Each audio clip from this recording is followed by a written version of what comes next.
Plus का नया आविष्कार Eco plus hexa power TMT इसकी प्रीमियम क्वालिटी व उन्नत जंग रोधक क्षमता दे बेजोड़ मजबूती। इको प्लस सीमेंट और स्टील, इस पर है देश को भरोसा। जब पशुओं को मिलेगा प्यार और मिल्को मोर पशु आहार तो दूध बहेगा, मुनाफा बढ़ेगा। मिल्को मोर पशु आहार। खुदी को आजमाया है तो ये अंदाज तुम में भी मैं हूं शुद्ध प्लस पान मसाला। नमस्कार, आप देख रहे हैं लोकमंच न्यूज और मैं हूं आपके साथ सत्यम गौर। गृह मंत्री अमित शाह का आज दौरा है। आज वो आपको बताते चले कि उत्तर प्रदेश के दौरे पर रहेंगे और सुबह 11:45 पर वो वाल्मीकि इंटर कॉलेज बलुआ चंदौली में जनसभा को संबोधित करेंगे। बड़ी और अहम जानकारी अब तक पहुंचा रहे हैं। आपको बताते चले कि दोपहर 1 बजे कॉलेज केरावत मछली शहर जौनपुर में भी जनसभा करेंगे और दोपहर 2:30 बजे महाविद्यालय मोहम्मदपुर पहुंचेंगे और यहां पर जनसभा को संबोधित करेंगे। प्रत्याशियों के पक्ष में जनता से वोट की अपील करेंगे। बड़ी और अहम जानकारी आप तक पहुंचा रहे हैं। उत्तर प्रदेश के दौरे पर गृह मंत्री अमित शाह हैं। इस दौरान वो कई जिले में जाकर जनसभा को संबोधित करेंगे और प्रत्याशियों के लिए जनता से वोट की अपील करेंगे। सुबह 11 बजे 11:45 पर वो चंदौली पहुंचेंगे। चंदौली के वाल्मीकि इंटर कॉलेज में पहुंचेंगे और यहां से जनसभा को संबोधित करेंगे और दोपहर 1 बजे कॉलेज केराकत मछली शहर जौनपुर पहुंचेंगे। यहां पर जनसभा को संबोधित करेंगे और दोपहर करीब 2:30 बजे महाविद्यालय मोहब्बतपुर मुबारकपुर आजमगढ़ जाएंगे और आजमगढ़ में जनसभा को संबोधित करेंगे। तो बड़ी जानकारी आप तक पहुंचा रहे हैं। आपको बताते चले कि आज गृह मंत्री अमित शाह का अहम दौरा है। 6वें और 7वें चरण को लेकर लगातार प्रत्याशियों के लिए हुंकार भर रहे हैं और ये आजमगढ़ का अहम दौरा है और आजमगढ़ अखिलेश यादव का गढ़ माना जाता है और आज आजमगढ़ में भी पहुंचेंगे और आजमगढ़ में हुंकार भरेंगे, जनता को संबोधित करेंगे। कई बड़े वादे भी जनता से कर सकते हैं और चंदौली भी पहुंचेंगे अमित शाह। बड़ी जानकारी आप तक पहुंचा रहे हैं और इस खबर पर ज्यादा जानकारी के साथ सुरजीत हमारे संवाददाता जुड़ गए हैं। सुरजीत, आज गृह मंत्री अमित शाह का अहम दौरा है, दौरे को लेकर क्या कुछ अपडेट है आपके पास? जी, आज बलुआ में दौरा है और ये चुनावी जनसभा को संबोधित करेंगे और तमाम नेतागण यहाँ पर आ रहे हैं। शीर्ष नेता जो बीजेपी के हैं, कल प्रधानमंत्री मोदी जी भी आएंगे और आज एक बबरी जगह है जनपद चंदौली का, वहाँ राजनाथ सिंह आ रहे हैं और बलुआ में अमित शाह। जी चलिए, सुरक्षा को लेकर क्या कुछ इंतजाम किए गए हैं सुरजीत? जी, सुरक्षा व्यवस्था को लेकर पुलिस चौकस है, हर जगह बाहरी फोर्स भी आई है और सुरक्षा व्यवस्था में सुरक्षा को चूक करना नहीं चाहते। चलिए, तमाम जानकारी साझा करने के लिए बहुत बहुत शुक्रिया आपका। और चलिए सीधे मध्य प्रदेश के दमोह चलते हैं। दमोह से एक अहम जानकारी आपको बताते चले कि दमोह में कोरोना काल के बाद महाशिवरात्रि पर जागेश्वर नाथ भोले बाबा बंदकपुर के दरबार में भक्तों का तांता सुबह 3 बजे से लगा दिखा है और हाथों में गंगा जल की बोतल और बेलपत्री लेते हुए यहाँ पर श्रद्धालु देखे गए हैं और भोले बाबा को यहाँ पर अर्पित की है यहाँ पर। और इसके साथ ही दमोह सांसद और केंद्रीय मंत्री प्रहलाद सिंह पटेल ने परिवार के साथ श्री जागेश्वर नाथ मंदिर पहुंचकर भोले बाबा का आशीर्वाद लिया है और पूजा अर्चना की है। तो तस्वीरें हम आपको दिखा रहे हैं शिवरात्रि के दिन की, जहां पर सांसद पहुंचे हैं अपने परिवार के साथ और इस दौरान पूजा अर्चना की है। पूजा अर्चना की तस्वीरें हम आपको दिखा रहे हैं। इस अवसर पर राहुल सिंह चेयरमैन और उनकी पत्नी राधिका सिंह, भाजपा वरिष्ठ नेता आलोक गोस्वामी, मोंटी संजय गौतम और सभी लोगों ने भोले बाबा के दर्शन किए हैं और आशीर्वाद लिया है। कलेक्टर दमोह श्री एस कृष्ण भी पहुंचे हैं और यहां पर सुरक्षा व्यवस्था के पुख्ता इंतजाम किए गए हैं। तस्वीरें हम आपको दमोह की दिखा रहे हैं, जहां पर पूजा अर्चना करते हुए सांसद साफ तौर पर दिखाई दे रहे हैं। उनके साथ उनकी पत्नी और परिवार के कई सदस्य इस दौरान मौजूद रहे हैं। सुरक्षा व्यवस्था के पुख्ता इंतजाम किए गए।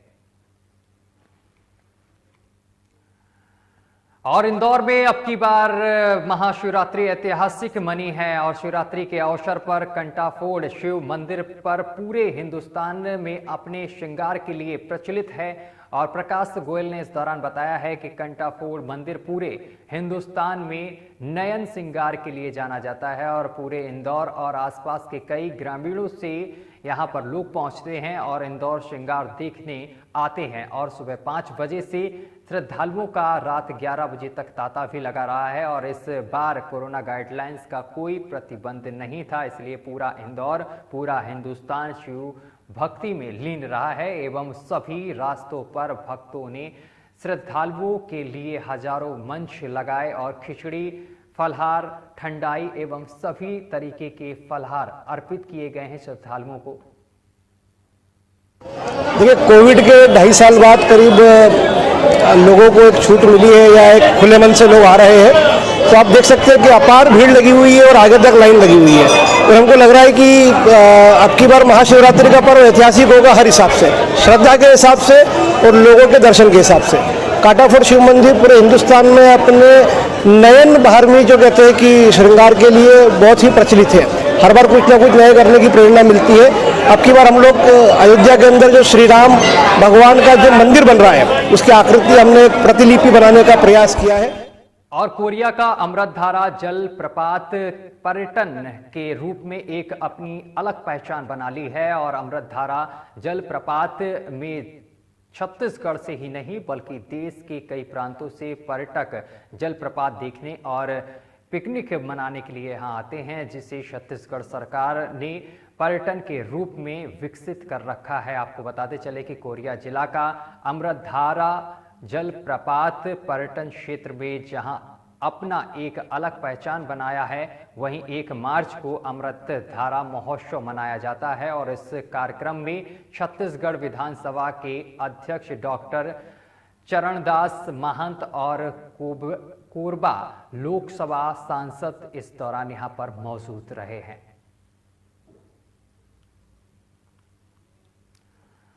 गाजीपुर से एक अहम जानकारी आपको बताते चले कि गाजीपुर में आज 2 मार्च को पीएम मोदी का एक जनसभा होनी है और जनसभा को वो संबोधित करेंगे। करीब 2:30 बजे पहुंचेंगे यहाँ पर प्रधानमंत्री नरेंद्र मोदी, 2:30 बजे आरटीआई मैदान पहुंचेंगे और यहाँ पर करीब 1 घंटे रहेंगे। इसके बाद गाजीपुर में 7 विधानसभा सीटें हैं, जिसमें से 2017 में 3 विधानसभा सीटों पर बीजेपी, 2 सीट पर बीजेपी सुभाषपा गठबंधन और 2 सीटों पर सपा ने जीत दर्ज की थी। 2022 के चुनाव में ओम प्रकाश राजभर की पार्टी सुभाषपा ने सपा के साथ गठबंधन किया है और मंच पर पीएम मोदी के साथ केंद्रीय मंत्री संजीव बालियान और प्रदेश अध्यक्ष स्वतंत्र देव सिंह मौजूद रहेंगे। सभी 7 विधानसभा सीटों के प्रत्याशी भी कार्यक्रम में मौजूद रहेंगे। वहीं बीजेपी की कोशिश होगी कि सभी विधानसभा सीटों से जनता भी कार्यक्रम में पहुंचे।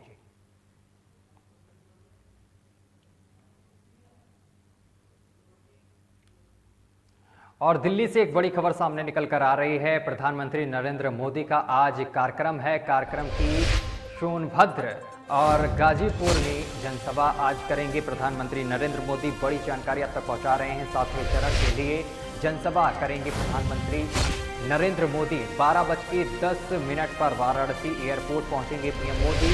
हेलीकॉप्टर के जरिए सोनभद्र के लिए रवाना होंगे।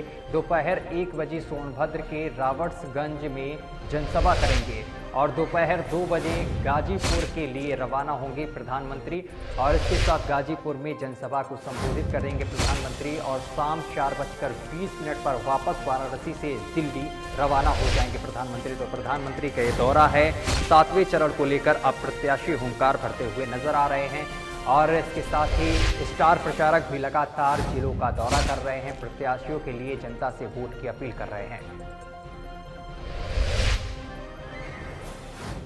यूक्रेन में रूस की सेना के हमले के बाद खरकीव में एमबीबीएस भारतीय छात्र नवीन एसजी के निधन पर Indo Ukraine medical student guardian association ने गहन शोक व्यक्त किया है। एसोसिएशन की ओर से कन्वीनर पंकज धीरज ने हमले में मारे गए कर्नाटक के छात्र नवीन एसजी को भारत सरकार द्वारा शहीद का दर्जा देने और उसके किसी एक परिजन को सरकारी नौकरी देने की मांग प्रधानमंत्री नरेंद्र मोदी से की है। उन्होंने ये भी कहा है कि अगर यूक्रेन में भारतीय दूतावास पहले ही जाग जाता तो ऐसी दुर्घटना नहीं घटती। तो यूक्रेन में ये युवक की मौत हुई है, इस छात्र की। उन्होंने ये भी कहा है कि अगर यूक्रेन में दूतावास पहले जाग जाता तो ऐसी घटना नहीं घटती। अभी भी हजारों भारतीय बच्चे मौत के मंजर के बीच जिंदगी जीने को मजबूर हैं और केंद्र सरकार तत्काल प्रभाव से भारतीय सेना द्वारा एक रेस्क्यू ऑपरेशन चलाकर सभी बच्चों को सुरक्षित वापस लेकर आए। तो इस तरीके की अपील की गई है क्योंकि एक छात्र की यूक्रेन में मौत हो गई है, जिसको लेकर उसे शहीद का दर्जा देने की बात कही जा रही है और इसको लेकर उसके परिवार के किसी एक सदस्य को सरकारी नौकरी देने का वादा सरकार से किया जा रहा है। और इस खबर पर ज्यादा जानकारी के साथ भूपेंद्र हमारे साथ जुड़ गए हैं। भूपेंद्र, यूक्रेन में एक भारतीय छात्र की मौत हो गई है, जिसको लेकर सरकार से कई मांगे की जा रही हैं। क्या कुछ पूरा मामला है? जी, मैं आपको बता दूं कि यूक्रेन में रूस की सेना के हमले में भारतीय छात्र नवीन एसजी के निधन पर नवीन के छात्र के निधन पर भारतीय लोगों ने मांग की है। जी हेलो जी जी बोलिए बोलिए बोलिए। हेलो जी भूपेंद्र, आवाज आ रही है आपकी?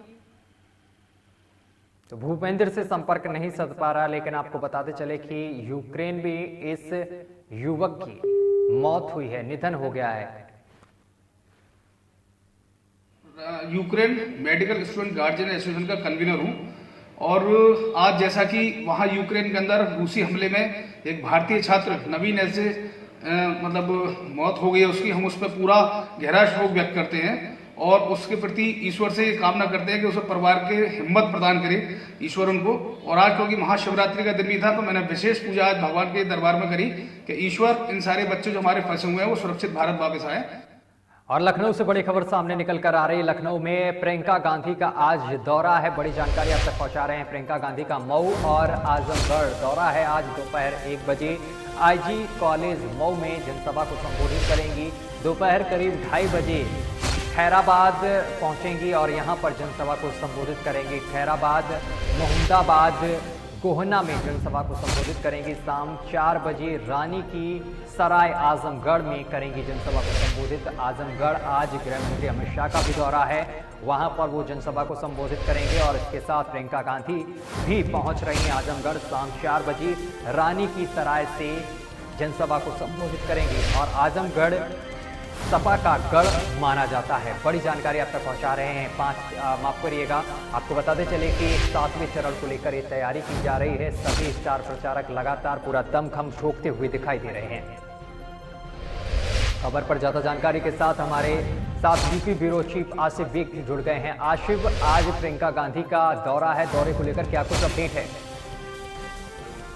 बिल्कुल सत्यम, आज प्रियंका गांधी का आजमगढ़ दौरा है और यह आजमगढ़ क्षेत्र अखिलेश यादव का गढ़ माना जाता है। यहाँ से अखिलेश यादव सांसद बने हैं और जिस तरह से 6वें और 7वें चरण को लेकर तमाम राजनीतिक दलों ने पूरी ताकत झोंक दी है, क्योंकि 3 तारीख को 6वां चरण और 7 तारीख को 7वां चरण का मतदान होना है, जिसमें सपा सुप्रीमो अखिलेश यादव, बीजेपी के कई नेता साथ यूपी सीएम योगी आदित्यनाथ लगातार दौरे पर हैं। और बात करें अगर प्रियंका गांधी के दौरे की, तो 1 बजे आईजी कॉलेज मऊ में वह जनसभा करेंगे। 2 बजे 2:30 बजे करीब खैराबाद, मोहम्मदाबाद, गोहना में जनसभा होनी है और 4 बजे रानी सराय आजमगढ़ में जनसभा प्रियंका गांधी करेगी। प्रियंका गांधी के दौरे को लेकर काफी तैयारी की गई है। कांग्रेसियों में जोर भी देखा जा रहा है, क्योंकि जिस तरह से प्रियंका गांधी चुनाव प्रचार कर रहे हैं, लोगों को भीड़ इकट्ठा हो रही है और लोग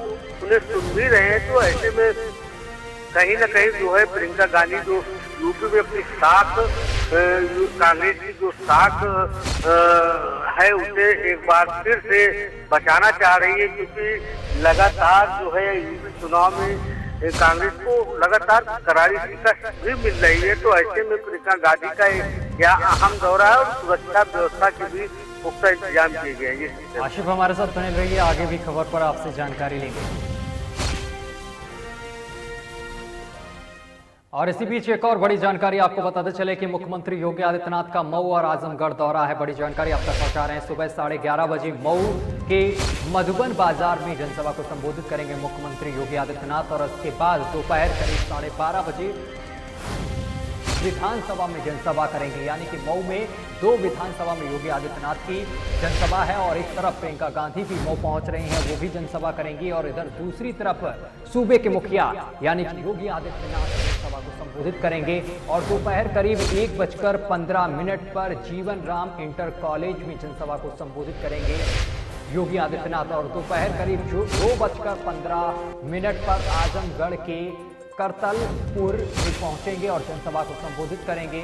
और इसके बाद करीब 3:30 बजे का कार्यक्रम हम आपको बताते चल रहे हैं योगी आदित्यनाथ का, कि वो 3:30 बजे आजमगढ़ के जियानपुर में पहुंचेंगे और यहां से जनसभा को संबोधित करेंगे। तो योगी आदित्यनाथ का ये कार्यक्रम हम आज का बता रहे हैं कि आज का उनका डे प्लान क्या है। तो आपको एक बार फिर से हम बता दे रहे हैं कि मुख्यमंत्री योगी आदित्यनाथ का मऊ और आजमगढ़ में दौरा है।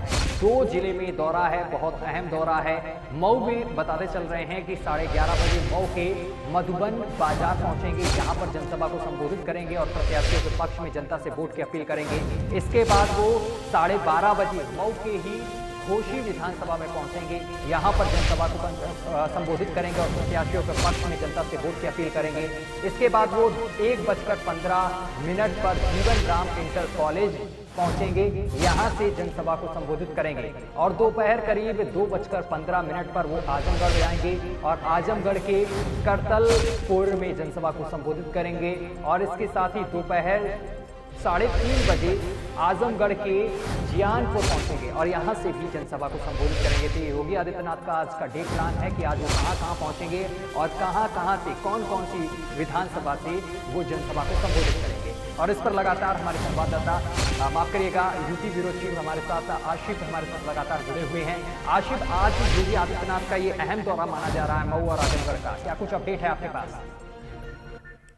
जी बिल्कुल सत्यम, बता दूं कि आज यूपी सीएम योगी आदित्यनाथ का मऊ और आजमगढ़ 2 जिलों का दौरा है, जिसमें वह 5 जनसभाओं को संबोधित करेंगे और जो बीजेपी प्रत्याशी है उनको जिताने के लिए अपील भी करेंगे।